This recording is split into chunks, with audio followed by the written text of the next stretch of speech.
तुम्हाला माहिती आहे काय, ह्या तिवले गावी दरवर्षी गावतांमध्ये सप्ताह केला जातो. कसला? शंकराचं मंदिराचं.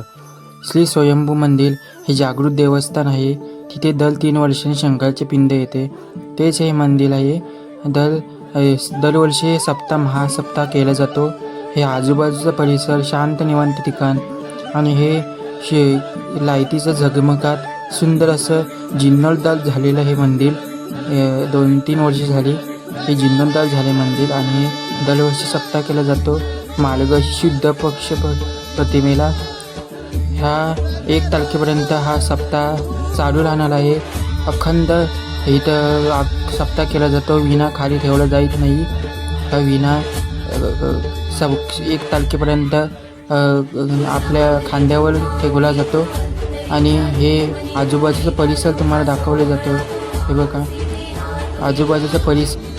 समोर श्री शंकर स्थानपण आहेत. खाली खोल आहे. मूर्ती ही खाली उतरून जावं लागतं. तिथं पाया पडायला लागतं. सुंदर असं जागृत देवस्थान श्री शंकराचं मंदिर आहे आणि समोरच नंदी आणि बाजूला दुसरं एक मंदिर आहे ते तुम्हाला दाखवीनच.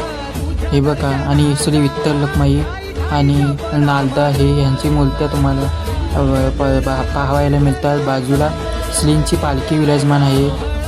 ती शेवटच्या दिवशी भंडारा केला जातो आणि समोरच गणपती बाप्पांची मूर्ती आहे शंकराच्या मूर्तीच्या वरती.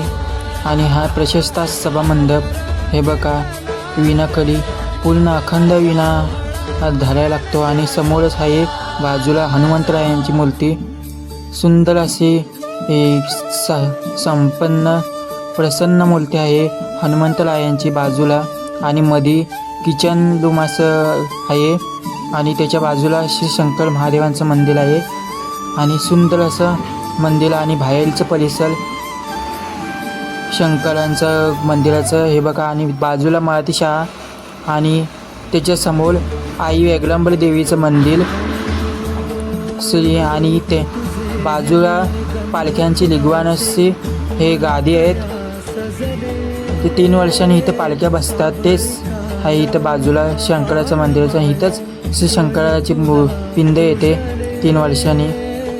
हे बघा पालखी श्रींची पालखी तुम्हाला दाखवतो. हे बघा शेवटच्या दिवशी इथं भंडारा केला जातो. ह्या मंदिरात काल्याचं कीर्तन असतो आणि शंकराच्याच मंदिराच्या समोर श्री आई वेगळंबरी देवीचं मंदिर साक्षात दर्शन देते. आणि हे बघा व्हिडिओ आवडला असेल लाईक करा, शेअर करा आणि सबस्क्राईब करा.